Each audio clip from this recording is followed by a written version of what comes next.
এই মাটি অপসারণের নেতিবাচক সম্পর্ক নাই, ইতিবাচক সম্পর্ক আছে। চায়নার একটা বড় কোম্পানি CREC তারাই এই প্রকল্পটা ভৌত কাঠামোটা করেছেন, কনসালটেন্সি করেছেন আমাদের সেনাবাহিনী। তিনি উপস্থাপন করেছেন বিস্তারিত, আমার মনে হয় ইতিমধ্যে আপনারা জ্ঞাত হয়েছে। আমাকে যদি বলেন মাটি কাটা হয়েছে এই নিউজ সত্য, কিন্তু মাটি যে প্রয়োজনে কাটা হয়েছে নিউজটা এভাবে হয়নি। বলা হয়েছে যে মাটি এমন ভাবে কাটা হচ্ছে অপরিকল্পিত ভাবে, স্বেচ্ছাচারী ভাবে কেটে নিয়ে এই যে ভায়াডাক্ট যেটা আছে লাইন সেটা ক্ষতিগ্রস্ত হবে। এই তথ্যটি যারা বলেছেন সেটা ভিত্তিহীন। মাটি কাটা হয়েছে এবং মাটি কাটা হয়েছে প্রয়োজনেই মাটি কাটা হয়েছে, কারণ আপনারা ইতিমধ্যে জেনেছেন যে 16.76 কিলোমিটার ঢাকা থেকে মাওয়া পর্যন্ত এই ভায়াডাক্ট, এটা যখন নির্মাণ করতে হয়েছে তখন এখানে জলাভূমির মতো ছিল। তো ভারী ইকুইপমেন্ট এবং মালামাল আনার জন্য অস্থায়ীভাবে এই ধরনের ভায়াডাক্ট যেখানেই করা হয় না কেন পৃথিবীর, সেখানে কিছু অস্থায়ী ভরাট কনস্ট্রাকশন করা হয়। প্রকল্প শেষ হওয়ার পর সেটা আবার অ্যাজ ইট ইজ জায়গায় নিয়ে যাওয়া হয়, সেগুলো অপসারণ করে পূর্বের জায়গায় নিয়ে যাওয়া, এটা চুক্তির অংশ, প্রকল্পের অংশ। তো সেই জায়গা থেকেই এটা করা হচ্ছে। 16.76 কিলোমিটারের মধ্যে ইতিমধ্যে 14.41 কিলোমিটার কিন্তু অপসারণ করা হয়ে 2.34 কিলোমিটারের মতো বাকি। তখনই এই ধরনের একটা নিউজ হয়েছে, এটা কিছুটা বিভ্রান্তি ছড়িয়েছে, এটা সত্য। তবে কাজটি যে এই প্রকল্পেরই অংশ, এর সাথে ভায়াডাক্টের নিরাপত্তা হুমকিতে না, বরং নিরাপত্তা রক্ষার্থে এই কাজটা, কারণ এখানে আপনার প্রাকৃতিক পরিবেশটা থাকতে হবে, ন্যাচারাল প্রবাহ অবাধ থাকতে হবে, তার অংশ হিসেবে এই কাজ। এখন যেখানে দেখছেন এভারেজ, আমি যতটুকু জানি 5.5 ফিটের মতো মাটি এভারেজ এই 16.76 কিলোমিটারের মতো অপসারণ করতে হবে। তারপর হচ্ছে স্বাভাবিক স্তরে যাবে, আগে যে স্তর ছিল সেই স্বাভাবিক স্তরের চেয়ে 8 ফিট নিচে আছে পাইল ক্যাপ। পাইল ক্যাপের পুরুত্ব 6 ফিট, তার নিচে আছে 200 ফিটের মতো পাইল।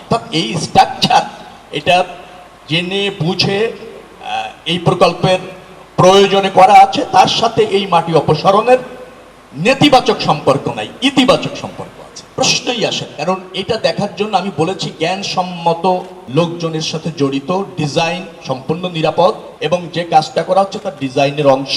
আমি আরো মনে করছি এই ভায়াডাক্টের নিরাপত্তার জন্য, এখানকার পরিবেশের জন্য, স্বাভাবিক প্রবাহ, জলরাশি, জলাভূমি, আর্দ্রতা সবকিছু মিলিয়ে এই মাটিটা যে 2.34 কিলোমিটার অপসারণ দরকার, সেটা করা একান্তই প্রয়োজন।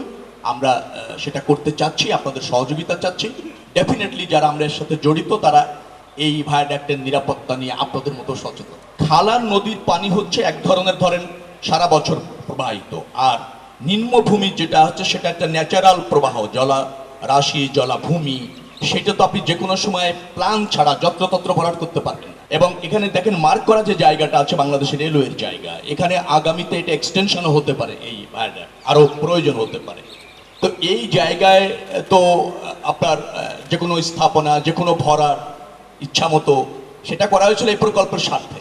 এখন আবারও যদি এমন কোনো প্ল্যান ভবিষ্যতে হয় যে এই জায়গায় আরো একটি লাইন করার প্রয়োজন হচ্ছে বা হবে, তখন তো অনেক কিছু বিবেচনা করা যেতে পারে। কিন্তু যত্রতন্ত্র যে কোনো জায়গা ভরাট আর প্রকল্পের অস্থায়ী স্থাপনা সরানো যাবে না, একটা সেন্টিমেন্টকে গুরুত্ব দিয়ে, এটা তো সায়েন্স হতে পারে না, এটা তো ধরেন ওয়াইজ হতে পারে। সেই জায়গা থেকে আমি বলছি যে এই 2.34 কিলোমিটার যেটা আছে সেটা প্রকল্পের স্বার্থেই অপসারণ জরুরি না। সেটা আপনারা যেহেতু এই আশঙ্কা করেছেন, এটা যৌক্তিক। নিশ্চয়ই রেলওয়ে কর্তৃপক্ষ অথবা এই এখানকার সিটি কর্পোরেশনের অধীন, এটা সিটি কর্পোরেশনের অধীন, এটা না বলে জেলা প্রশাসনের অধীন, নিশ্চয়ই তারা কনসার্ন থাকবে। এবং আপনারা বিষয়টি নিয়ে যেহেতু করেছেন, সজাগ আছেন, আমরাও এ ব্যাপারে কনসার্ন থাকবো।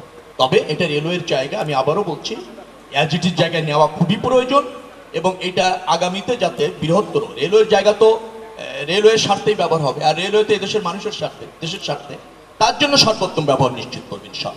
5.5 ফিট মাটি কাটার পর অরিজিনাল মাটিতে আমরা যাবো, অরিজিনাল মাটি যেটা ছিল সেটাও 7 ফিটের মতো গভীর, তার নিচে 7 ফিট আছে অরিজিনাল মাটি, তার নিচে পাইল ক্যাপ, পাইল ক্যাপের পুরুত্ব 6 ফিট, তার নিচে আছে 200 ফিট, 8টি। অর্থাৎ এগুলি বিবেচনা করে করা হয়েছে। আবার আপনারা জেনে দেখবেন, আমার মনে হয় যে আপনারা আস্থা রাখুন, বাংলাদেশ সেনাবাহিনী, বাংলাদেশ রেলওয়ে যে কাজ করছে ডেফিনেটলি দেশের স্বার্থে করছে।